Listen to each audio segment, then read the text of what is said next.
Bom dia, turma. Continuando nossa apostila, página 13, o H2, a civilização clássica. Vamos falar da Grécia Antiga. Então, a história da Grécia, ela é dividida, na nossa apostila está aqui em 3 grandes períodos, mas eu prefiro dividi-la em mais 2 períodos, para ficar muito mais fácil o entendimento. Quais são esses períodos, né? Tem aí o período pré-homérico, que é o período do povoamento da Grécia Antiga, onde a gente tem a ilha de Creta aí como cenário desse período. O período homérico, que é o período que teria sido criado os poemas da Ilíada e da Odisseia, atribuídos a Homero. O período arcaico, caracterizado pela formação da cidade-estado grega, ou polis. O período clássico é o período no qual as cidades gregas atingiram seu apogeu cultural e consolidando a cidade-estado como forma de organização política. Nesse período temos 2 cidades-estados em destaque, que é Atenas e Esparta. E o período helenístico, que é a decadência da polis grega, caindo sob o domínio macedônio e posteriormente romano. Então essa é a periodização mais usada na história para a Grécia Antiga. Aqui na nossa apostila, a gente tem aí o período arcaico, o período clássico e o período helenístico, né? A esses 3 períodos pode-se acrescentar a fase mais remota da formação da grega, que é o período homérico. Então, os gregos, eles não eram autóctones, ou seja, não são originários da própria Grécia. São de origem indo-europeia e começaram a chegar à região por volta do ano 2000 a.C. Quem são esses povos? São os aqueus, jônios, eólios e dórios. Então, esse é o povo que começou a povoar o território grego. Nesse mapa aqui, a gente tem uma melhor definição. O mapa da apostila dessa página são o mapa das colônias, que a gente vai falar depois. Então, a gente tem aqui essa migração desses povos indo-europeus, os jônios, os aqueus, os eólios e os dórios, e aonde eles se fixaram aqui no território conhecido como Grécia Antiga. Então, esse período de migração desses povos é o pré-homérico, né? Agora, o período homérico é chamado, esse período, porque é atribuído a Homero. Homero é, segundo a história, o escritor aí, o poeta da Ilíada e da Odisseia. Esses 2 poemas aí, essas 2 obras, são as mais importantes fontes para o estudo desse período inicial da história grega, né? Então, de que fala a Ilíada e de que fala a Odisseia? A primeira, a Ilíada, descreve a guerra entre os aqueus, que são os gregos, e os troianos. Descreve aí as armas mencionadas no poema, são de bronze. Então, a Ilíada, ela conta a história da guerra de Troia, né? Tem um símbolo, uma simbologia aí na guerra de Troia. Vamos ver aqui. Então, a guerra de Troia, descrita na Ilíada, é um conflito bélico entre os aqueus e os troianos, que habitavam na região da atual Turquia. Durou aproximadamente por 10 anos essa guerra, né? Então, as causas da guerra é o rapto da princesa Helena de Troia, que é a esposa do lendário Menelau, por Paris, filho do rei Príamo de Troia. O general Agamenon foi designado para comandar o ataque aos troianos, usando o mar Egeu como rota. Mais de 1000 navios foram enviados para Troia. Vitória grega. Por que a vitória grega? Se Troia era uma cidade em volta de muralhas, né? Porque, segundo a ideia do guerreiro Ulisses, fazer aí esse cavalo de madeira e presentear os troianos como rendição à guerra depois de 10 anos. Só que aqui dentro a gente já sabe que está cheio de soldadinhos, né? Que à noite irá descer aí, abrir a porta e todos os outros soldados gregos irão destruir a cidade. O outro poema é a Odisseia. a Odisseia também é de Homero, e a Odisseia relata o quê? Aquele guerreiro Ulisses que teve a ideia do cavalo de madeira, né? É a volta para casa dele, né? A Odisseia de Homero é sua volta para casa pelo mar, onde ele passa aí por várias aventuras. Isso descreve aí a Odisseia de Homero. Então, como eu falei, está aqui na apostila, a Odisseia, ela vai descrever aí a volta de Ulisses, que é o herói da guerra de Troia, para a sua ilha. Continuando na outra página, nesse período homérico, né, a sociedade estava organizada de forma simples ainda, é o início aí dessa civilização. O povo estava dividido em clãs, gêneros em grego, né? Então, há aí uma aristocracia guerreira, proprietária de terras, de escravos e de instrumentos de produção, né? A escravidão ainda é doméstica. E esses clãs ou esses gêneros vão crescer aí, vão precisar aí de um outro líder, né?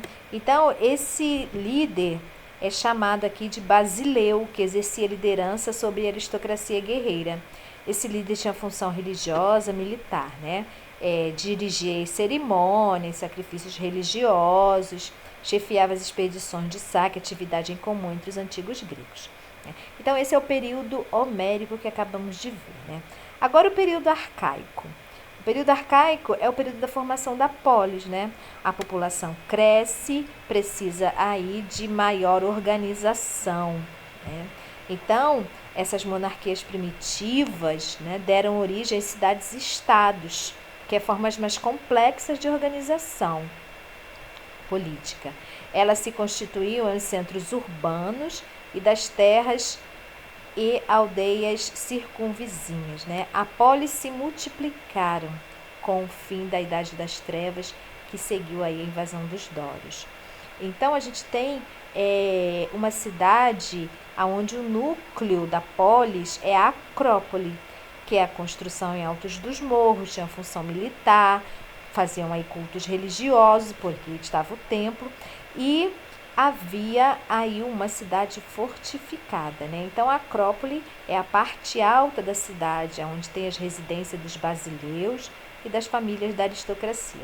Na parte baixa, que não tem o nome, mas na parte baixa também se chama Ágora, é o resto do núcleo urbano, né? A casa dos trabalhadores, comerciantes, artesãos, o mercado e, eventualmente, um porto. Nessa imagem aqui, a gente tem uma acrópole, que é a parte alta da cidade, né? E na outra imagem, a gente tem a ágora, aonde é a parte baixa da cidade, aonde funciona o mercado, é a casa das pessoas mais pobres, dos comerciantes, e aqui em cima a parte alta, que é a acrópole. Continuando na apostila, nesse parágrafo aqui, a Grécia Antiga não reconheceu um sistema de governo centralizado. O que quer dizer isso, né? Havia aí pequenos estados independentes, independentes aí na política e economicamente, né? Que são as cidades-estados. Então, a Grécia, ela tem uma geografia diferente das outras civilizações. A Grécia, ela é constituída aí de pequenas ilhas, uma parte do continente, aonde havia aí uma difícil comunicação até por causa do relevo, o mar, etc. Então, cada cidade desenvolveu características umas diferentes das outras. Isso são cidades-estados, cidades independentes, cidades autônomas, mas estão unidas pela sua mesma cultura, mesma linguagem, né? Então, essa formação dessas cidades ocorreu aí a partir do século VIII a.C. A evolução da polis foi marcada por tensões sociais, né, que acabaram por provocar mudanças importantes no sistema político. Por isso, cada cidade-estado tem aí uma característica diferente das outras. Aqui a gente tem a continuação aí, né? Uma crise começa a acontecer, né? Aí uma escassez de terra e de alimentos, como eu falei, que são um relevo muito diferente, muitas montanhas, né? Terras não muito férteis. Então, o pequeno camponês é cada vez mais explorado pelos grandes proprietários, né? E às vezes se transformam em escravos, porque não consegue pagar sua dívida. A escravidão na Grécia, no primeiro momento, é por dívida. E o que eles vão fazer, né? Eles vão partir para outros lugares, eles vão colonizar outras regiões, né? Essas colônias mantinham relações comerciais com a cidade grega, das quais se originaram com outros povos. Então, aquele mapa da página anterior são essas colônias. Vamos tentar vê-lo lá novamente. Aqui, ó. O mapa da página anterior, a gente tem o mundo grego. A Grécia está situada nesta região aqui, né? A Grécia, propriamente dita, ela é esta região aqui. Só que acontece que, pelos motivos que eu acabei de falar, os gregos vão partir para outros lugares aí, né? Então, o mundo grego está aqui fundado colônias nessas regiões aí. Então, nesse período arcaico aí, né, o poder havia passado aí das mãos dos basileus, que era aí o dirigente lá no período homérico, para a aristocracia dona da terra, né? Mas o comerciante na Grécia, ele não tinha tanta importância assim, né? Os comerciantes estão enriquecidos, apesar da sua importância econômica, ele não tinha acesso ao poder político, né? E aí eram exigidas aí mudança nas regras da política, né? Era uma sociedade escravista, como já falei aí, né? Modo de produção escravista clássico, ou escravo por dívida. Tem um outro tipo de escravo também, que é aquele escravo conquistado a partir das guerras, né? Prisioneiros de guerra. Então, o período arcaico caracterizava pela formação e consolidação das polis gregas, governada por uma aristocracia proprietária de terras, né? Então, Atenas é um exemplo clássico dessa evolução, né? Essa evolução de uma cidade-estado. E aí a gente chega no período clássico, né? Como vimos, o desenvolvimento do comércio e das atividades urbanas em geral exigiu mudanças políticas. Comerciantes, artesãos e camponeses empobrecidos aliaram-se politicamente contra a aristocracia. Diante da crise social e política, foram propostas algumas reformas. Drácon é o primeiro legislador aí que transformou costumes e tradições transmitidas oralmente em leis escritas. Depois foi Solon, um legislador mais radical aí, né? Que proibiu a escravidão por dívida, criou uma assembleia popular chamada Eclésia, que opinava sobre os assuntos de caráter geral. Delas também participavam as camadas mais pobres da sociedade. Olha, a gente tem aqui já 400 membros da Bulé, 100 representantes aí de cada tribo. E mais ainda, a gente tem o poder executivo exercido aí pelo arcontado, né? O monopólio das camadas sociais que produziam entre 300 e 500 medidas de trigo. Então, as reformas de Solon foram importantes porque mudaram o critério de participação no poder, acabando com o monopólio dos eupátridas, ou seja, a aristocracia. Se antes o critério era tradição, depois da reforma passou a ser a riqueza. E a sociedade ateniense, como era a sociedade, né? Aqueles eupátridas eram os cidadãos, homens livres com mais de 21 anos, filhos de pais e mães atenienses. Eles eram os ricos, donos de terras e escravos, eram os únicos com direitos políticos. Metecos eram os homens livres, comerciantes e artesãos. A gente viu que o comerciante não tinha participação política, né? Naturais de outras polis. Não possuíam qualquer direito, mas estavam sujeitos a serviços militares e pagavam impostos. E o final aí, escravos trabalhavam para sustentar a polis. Eram geralmente bem tratados e podiam ser prisioneiros de guerra, vítimas de pirataria.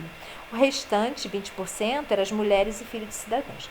Então, essa aqui é a pirâmide social da sociedade ateniense. Então, voltando à nossa apostila, a gente tem a continuação dessa página aí, né? Então, como eu falei ali, cidadãos nascidos de pais atenienses gozavam de plena liberdade e participavam de todas as decisões.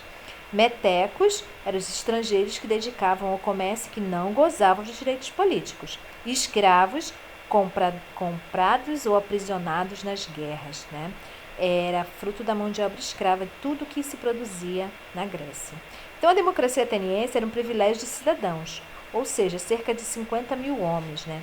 Os excluídos correspondiam a 90% da população. Pode parecer poucos participantes, mas para o momento é muita coisa, visto que as outras sociedades do mundo, as outras civilizações do mundo, ainda há apenas um governante. No Egito, na Mesopotâmia, na Pérsia, etc. Apenas um governante. E em Atenas aí a gente tem por volta de 10% da população. Né? E agora, a outra cidade-estado importante aí é Esparta. Esparta são os descendentes dos invasores dórios, né? Que passaram a construir a classe dominante composta de guerreiros. Aí em Esparta havia igualdade política entre os cidadãos, compostos por 8 ou 9 mil guerreiros. Todo o resto da sociedade não tinha direito de participação política.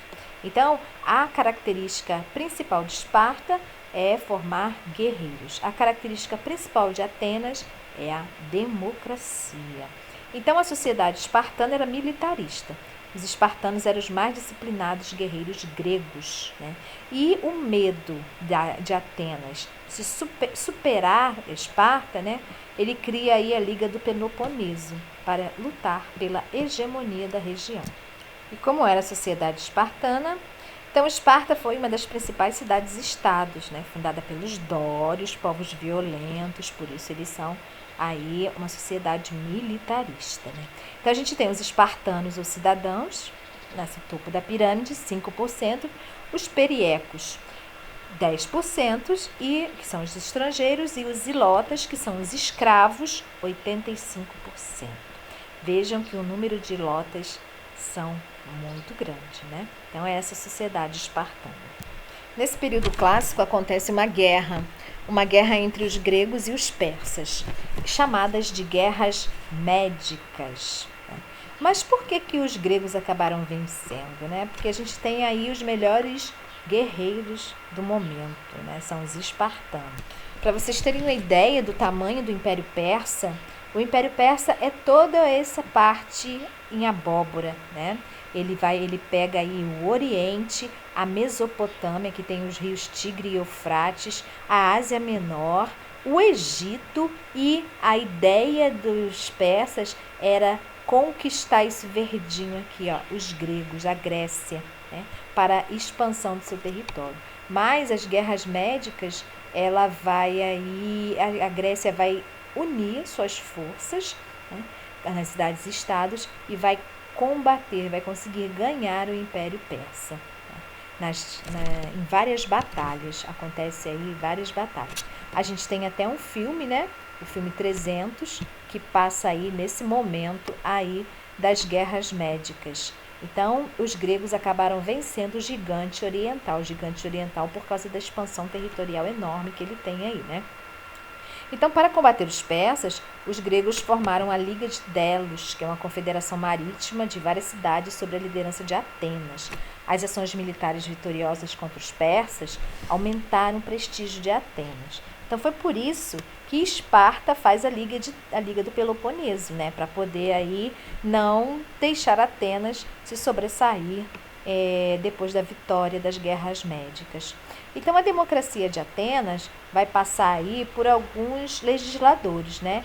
Péricles, no período de Péricles, o escravismo atingiu o auge da cidade de Atenas, né? Mas como que era escravo? Nascimento, prisioneiro de guerra, estrangeiros condenados, e a mão de obra era escrava.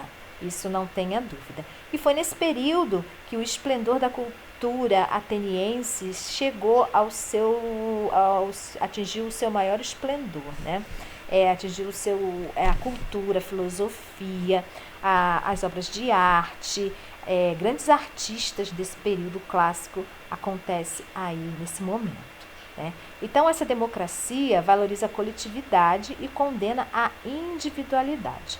Mas o que vai acontecer para que esse esplendor dessa sociedade entre em decadência? Como eu falei, né? Esparta vai criar a Liga do Peloponeso. Para quê?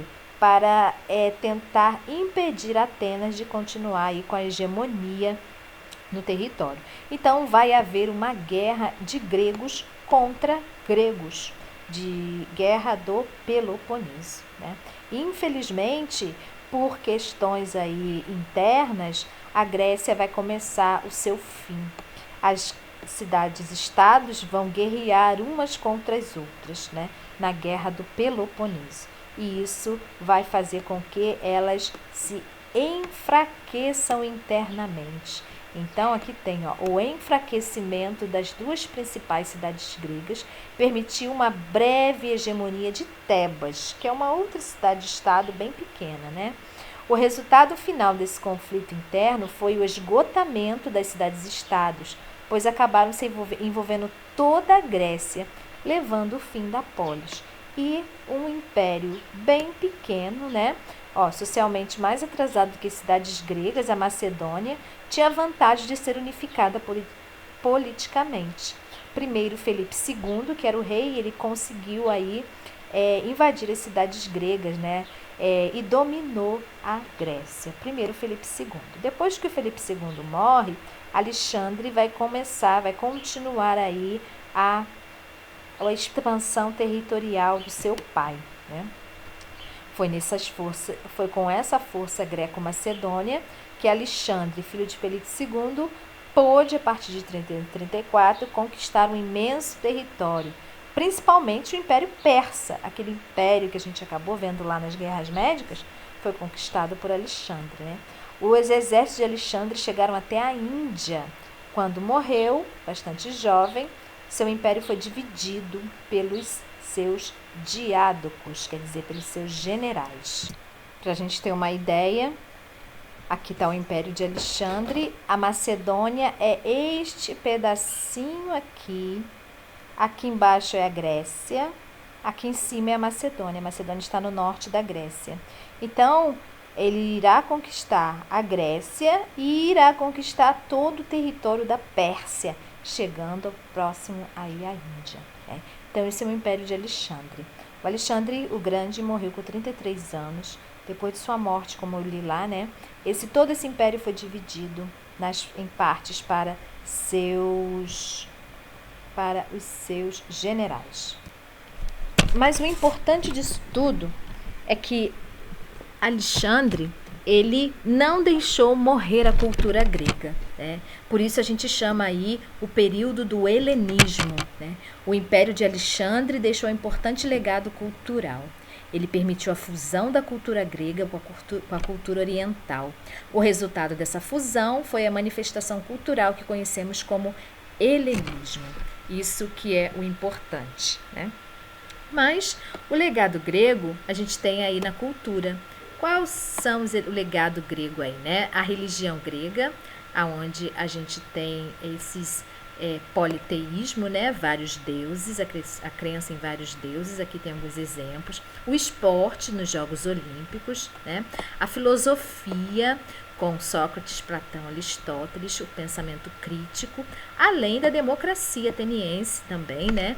Que chegou até nós, o teatro grego, que também, as artes plásticas, né, a escultura, a arquitetura, isso é o legado grego que temos na nossa sociedade hoje. Então é isso, espero ter aí conseguido resumir a civilização grega nessa aula. Até a próxima aula.